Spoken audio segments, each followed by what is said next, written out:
You have a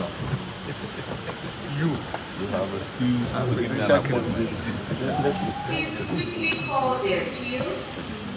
one of us how it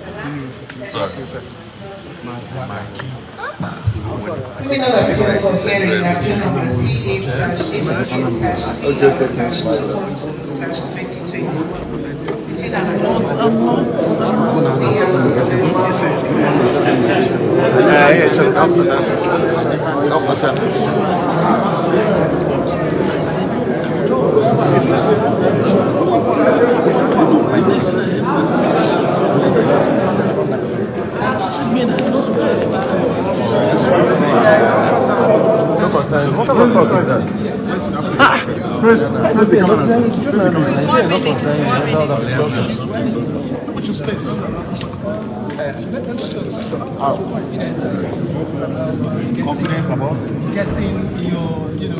It's been an extensive explanation this morning. How confident are you about judgments at future days? When I handle cases, God is always on the throne.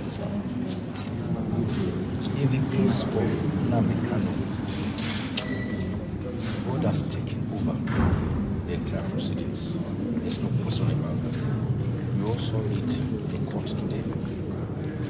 The truth is that the lower court tried in striking out 8 out of the 15 amended count charges. But the lower court fell far short in not striking out the remaining 7 counts. And what prima facie, they are dead on arrival, and they were dead on arrival, as I termed them, as dead as dodo. But instead of the lower court striking out the entire 15 count charge and allowing Nnamdi Kanu to go home a free man after the long walk, like Nelson Mandela, long walk to freedom, the lower court retained 7 of the counts. And we are here to say, intermediate court, court of appeal, strike out this remaining 7 counts, because the lower court never calmly looked at the documentary evidence we placed before it. The respondent, the federal government, the DSS, they never responded to the critical issues we raised, that Nnamdi Kanu was forcefully abducted in Kenya and tortured and forcefully renditioned to Nigeria on the 27th of June 2021 against the provisions of the Terrorism Prevention Act, under which he is being charged, against the provisions of the Extradition Act, against the provisions of the African Charter on Human and People's Ratification Act, Rights Act. And the law is that when you want to take a person from another country like Nnamdi Kanu from Kenya, you have to go through a certain extradition procedure. If you don't, the detaining authority, that is Kenya, have to first give you consent or permission that you can take away this subject from our jurisdiction.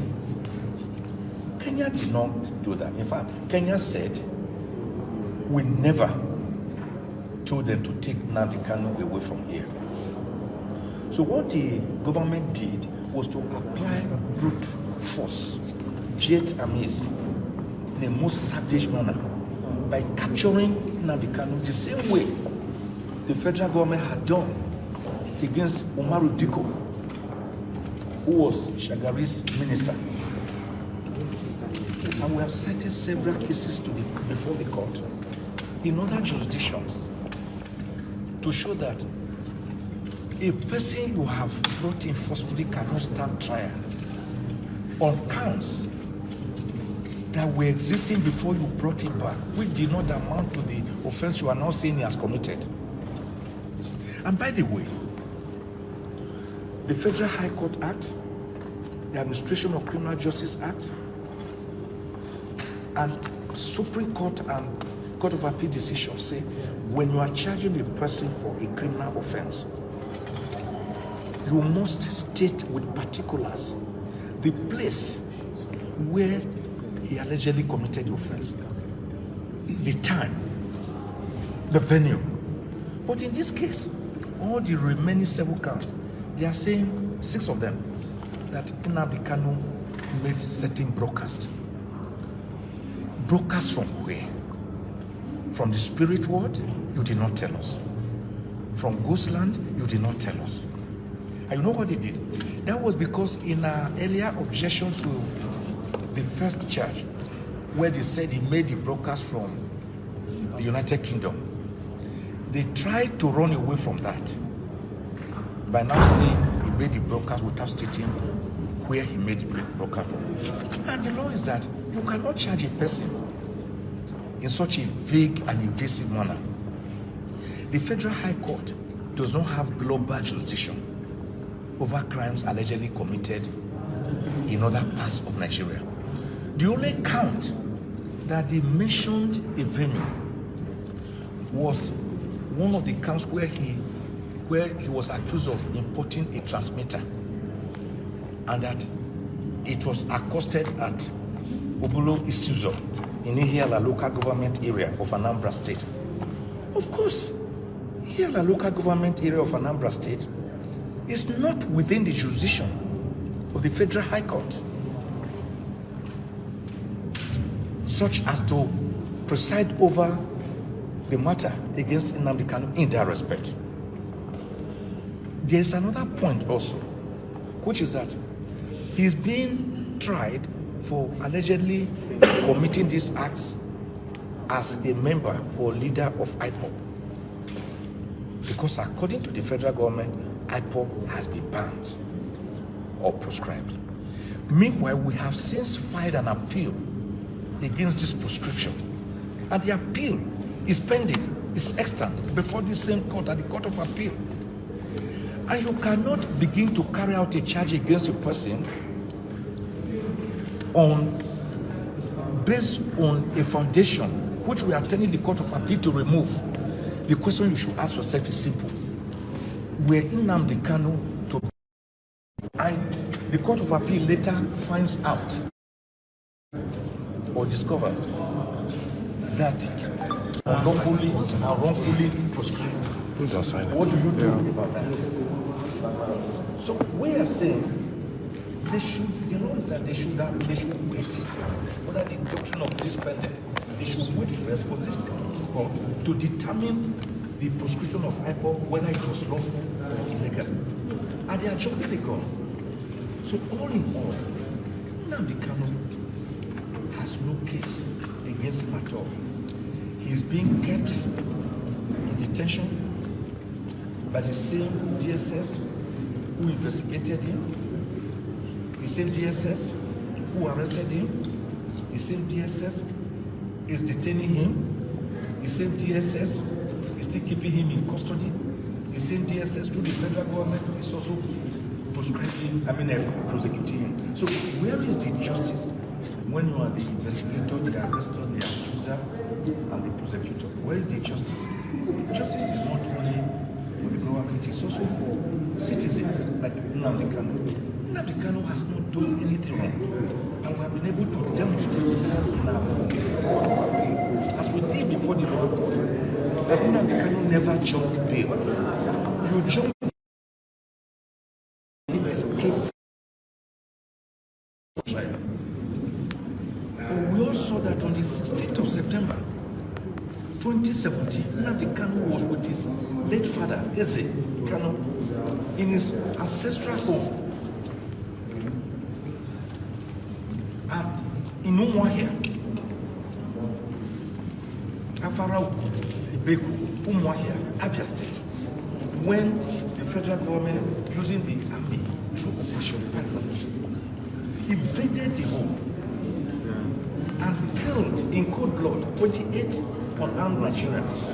Nnamdi Kanu managed to escape by providence.